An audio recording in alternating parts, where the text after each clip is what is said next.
भारत में अंग्रेज़ों के ज़माने की एक संसद थी। अब एक और नई संसद बन चुकी है। नई संसद का नाम सेंट्रल विस्टा है। सेंट्रल विस्टा में भारत की नई संसद में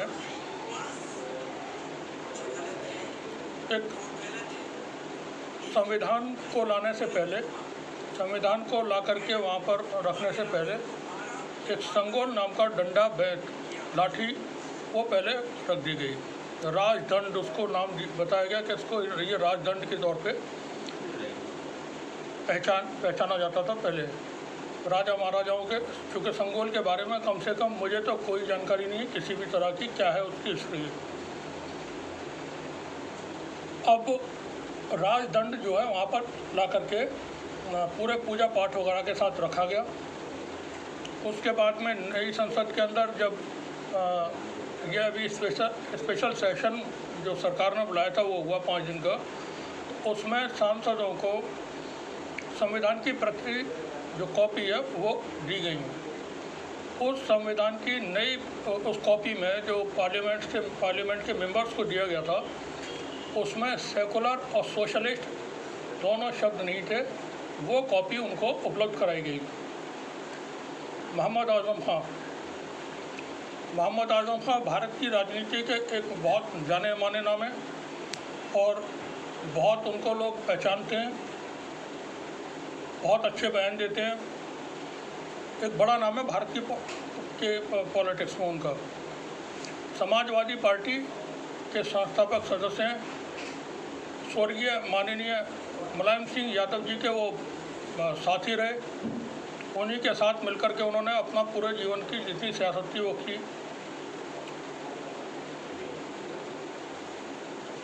राजदंड, आज़म खां के ऊपर जो मुकदमे लगना शुरू हुए, उसमें बकरी चोरी, मुर्गी चोरी, कागज़ चोरी, कलम चोरी, दवा चोरी, भैंस की चोरी का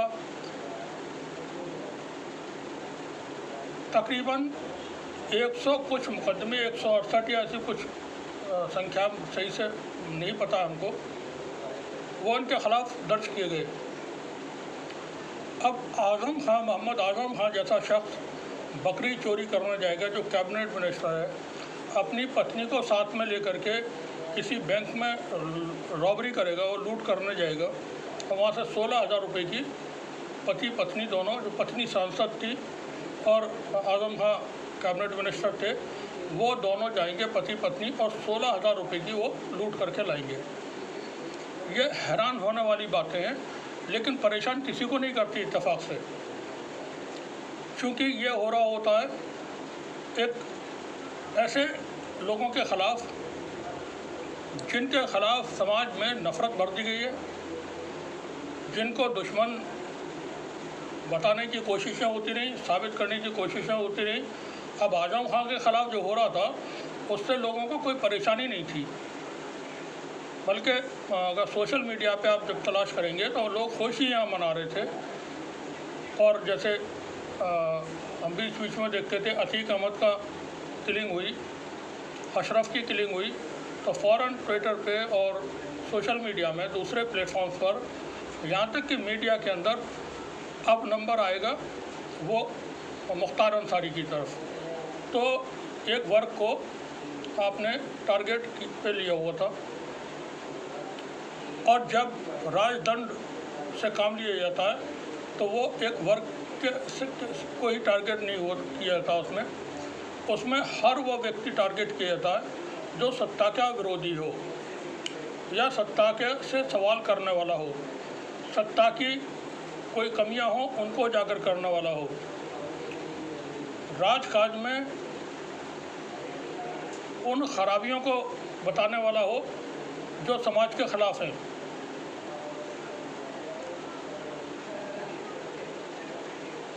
तो ये राजदंड, जहाँ पे दंड के आधार पे राज होता है वो है। संविधान के आधार पे जहाँ होता है तो वहाँ पर चीज़ें बिल्कुल नॉर्मल चलती हैं, सबके साथ एक जैसा इंसाफ होता है। वहाँ राजा की एक आंख होती है, सबके लिए एक जैसा। वहाँ कानून का राज होता है, कानून सबके साथ इंसाफ करता है। क्योंकि राजदंड पे आधारित व्यवस्था, फिर अब संजय सिंह गिरफ्तार हुए, आम आदमी पार्टी के ये बड़े लीडर हैं। इनसे पहले आम आदमी पार्टी के सत्येंद्र जैन और मनीष सिसोदिया, ये भी दोनों बड़े लीडर थे, एक उप मुख्यमंत्री थे दिल्ली के, वो दोनों जेल में हैं। अब तीसरे बड़े लीडर आम आदमी पार्टी के ये पहुंच गए हैं संजय सिंह गिरफ्तार होकर के। आज संजय सिंह को कोर्ट में पेश किया गया। अदालत ने उनको 10 दिन की ईडी की रिमांड पर भेजने का हुक्म दे दिया है। अब 10 दिन तक उनसे जो जानकारियां हैं वो ईडी वहाँ से उनसे हासिल करेगी।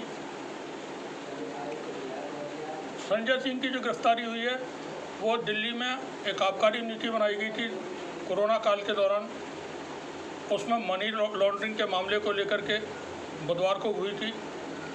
आज संजय सिंह को राउज एवेन्यू कोर्ट में स्पेशल जज के सामने पेश किया गया। ईडी ने पूछताछ के लिए उनसे उनकी एप्लीकेशन दी थी कि हमको इनका रिमांड चाहिए। कोर्ट ने ईडी की बात को माना और 10 दिन के लिए उनको रिमांड पर भेज दिया। अब ईडी जो है वहाँ पर जो डिजिटल एविडेंसेस कलेक्ट की हैं संजय सिंह के यहाँ से, मोबाइल है, लैपटॉप है, हार्ड डिस्क है और कुछ उपकरण होंगे, उनको खंगालेगी और उनसे संबंधित जो भी बातें होंगी, जानकारियाँ होंगी, उनके बारे में पूछताछ की होगी। आगे जो भी होगा वो वक्त बताएगा क्या होगा। संजय सिंह के वकील ने, जो मोहित कुमार माथुर हैं, कि उन्होंने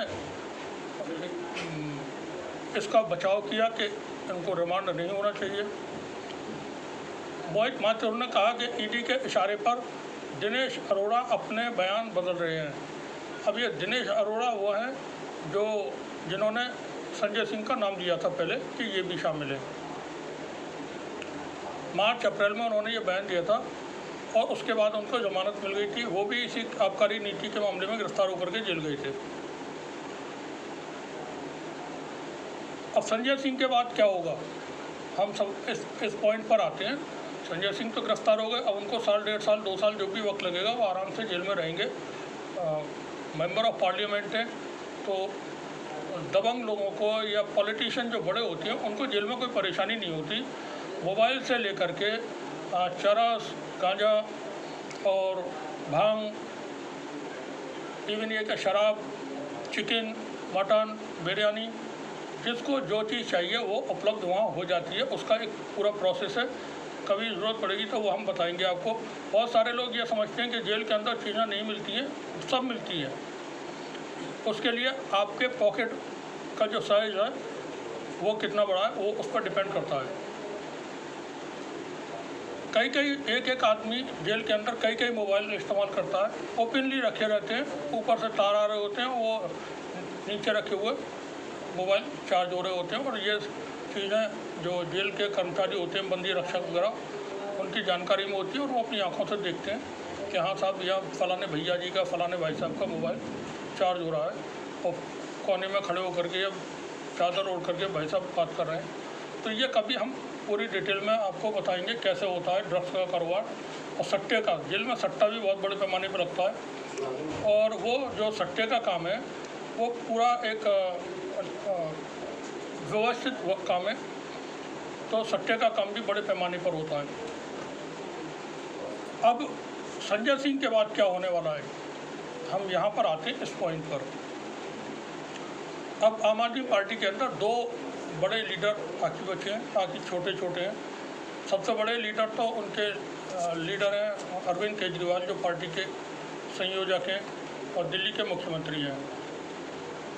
अरविंद केजरीवाल को गिरफ्तार करने के लिए अभी तक कोई माध्यम नहीं मिला है और उनको गिरफ्तार करना है, इसलिए उनके खिलाफ कहीं से भी बयान चाहिए और थोड़ा बहुत कुछ सबूत मिल जाए तो वो भी अच्छा होगा।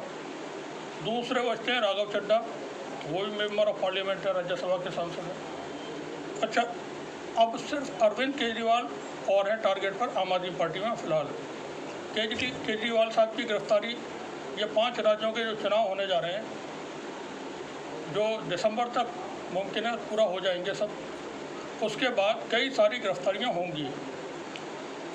अब चुनाव से पहले जो 5 राज्यों के चुनाव हैं और जो पार्लियामेंट के चुनाव हैं, उससे पहले बड़ी चीज़ें भारत में होते हुए दिखेंगे। उसमें गिरफ्तारियां हैं, उसमें सरकार की तरफ से बड़ी बड़ी घोषणाएं, जनता को लुभाने के लिए वादे, ये सब कुछ होंगे। 2019 के पार्लियामेंट के चुनाव के वक्त उन्नाव से सांसद भारतीय जनता पार्टी के वरिष्ठ नेता, साधु हैं वो, अभी नाम याद नहीं आ रहा, साक्षी महाराज ने एक जनसभा में एक बयान दिया था। उन्होंने अपने लोगों के बीच बात करते हुए कि ये आखिरी चुनाव है और इसके बाद 2019 के बाद कोई पार्लियामेंट का चुनाव नहीं होगा और इस बार आप भारी बहुमत से भारतीय जनता पार्टी को जिताएं। तो मनोज झा हैं आरजेडी के लीडर, उनका भी कुछ इसी तरह का एक बयान है कि वो 2024 के चुनाव को लेकर के, हम ये आशंका पहले भी अपने कई रिपोर्ट्स में जताते रहे, 2024 में पार्लियामेंट के चुनाव होने, तो क्या चुनाव वो होंगे? शायद हों और शायद ना भी हों, लेकिन उससे पहले, चुनावों से पहले कई सारे बड़े लीडर विपक्ष के, जो इंडिया गठबंधन बना है उसके कई सारे लीडर्स, ममता बनर्जी का भतीजा अभिषेक बनर्जी, एनसीपी के लीडर शरद पवार और उनकी बेटी सुप्रिया सुले, कांग्रेस की तरफ से राहुल गांधी, प्रियंका गांधी, सोनिया गांधी, आरजेडी की तरफ से लालू प्रसाद यादव और उनके पुत्र तेजस्वी यादव, समाजवादी पार्टी में अखिलेश यादव, ये सब रडार पर हैं, टारगेट पर हैं और इनकी गिरफ्तारियां हो सकती हैं कभी भी। लेकिन 2 गिरफ्तारियां हम जल्दी ही देख रहे हैं, उसमें अभिषेक बनर्जी की है और तेजस्वी यादव की। ये 2 गिरफ्तारियां अगले चंद हफ्तों में या महीने 1.5 महीने के अंदर लगता है कि हो जाएंगी। बाकी जो होंगी वो आफ्टर 5 स्टेट जो इलेक्शन होने हैं वो उसके बाद होगा। संगोल की जो व्यवस्था है राजदंड की, वो संविधान पे हावी है। अब जब सारी चीज़ें दंड के आधार पर चलती हैं, राजदंड के आधार पर नहीं चलते हैं, वो इंसाफ के आधार पर चलते हैं। अदालतें होती हैं, अदालतें इंसाफ करती हैं। अदालतों में इस तरह के इंसाफ नहीं होते कि आप किसी की भी चीज़ किसी के भी हवाले कर दें, कोई भी किसी के घर को तोड़ दे, किसी की इबादत गाह को तोड़ दे, हज़ारों लाखों लोग मिलकर के तोड़ दें दिन के वक्त, और एक भी आदमी को सज़ा न हो और उस चीज़ को उठा करके आप किसी और के हवाले कर दें कि आप उसके मालिक हैं, लीजिए, कुछ भी करिए अब आप। ये इस तरह की व्यवस्था हुई, इसलिए ये राजदंड कायम हुआ है। अब सारी चीज़ें देश के ऊपर, देश का जो भी भविष्य है वो निर्भर करता है, वो है भारत के सुप्रीम कोर्ट के ऊपर। आने वाले 5-6 महीने के अंदर सुप्रीम कोर्ट का क्या रोल रहता है, किस तरह का वो फैसले लेते हैं। अभी जैसे पत्रकारों के साथ छापेमारी हुई 2 दिन पहले, 43 पत्रकारों के घरों पर छापेमारी हुई, उसमें से 2 को गिरफ्तार भी कर लिया गया है। और ये छापेमारी पत्रकारों के ख़िलाफ़ किसमें हुई? देशद्रोह के मामले में। मतलब पत्रकार जो हैं वो आतंकवादी की श्रेणी में रख करके उनके साथ ट्रीटमेंट हो रहा है। अब एक तबके को, अभी तक पूरी एक कम्युनिटी को आईएसआई का एजेंट, हिजबुल का एजेंट, इंडियन मुजाहिदीन का आतंकवादी और न जाने किस किस के आतंकवादी बना करके उनको, पूरी कौम को क्या हाल किया है। अब उसी कौम के ऊपर एक और ISIS, अब उसमें गिरफ्तारियां हो रही हैं लोगों की। सारे के सारे मुस्लिम नौजवान, educated, well educated, engineer, doctor और जो और अच्छे पढ़े लिखे लोग हैं, उनको गिरफ्तार भी हो रही है उनकी। सुप्रीम कोर्ट, अब ये सब कुछ सुप्रीम कोर्ट के ऊपर है। कि वो किस तरह के फैसले लेता है। पत्रकारों के खिलाफ आतंकवादी धाराओं में कार्रवाइयाँ हो रही हैं। एक आदमी जो कलम से बात करता है, कलम से लिखता है, जो बोल करके अपनी बात को कह देता है, जनता की बात को कह देता है, कहीं कोई समस्या है उस पर अपनी बात कह देता है, लोगों के बीच क्या बीत रही है, महंगाई है, गरीबी है, बेरोजगारी है, इन मसलों पे बात करता है, वो आतंकवादी बनाए जा रहे हैं। तो चीज़ें ठीक नहीं चल रही हैं। संगोलवादी जो व्यवस्था है वो इस वक्त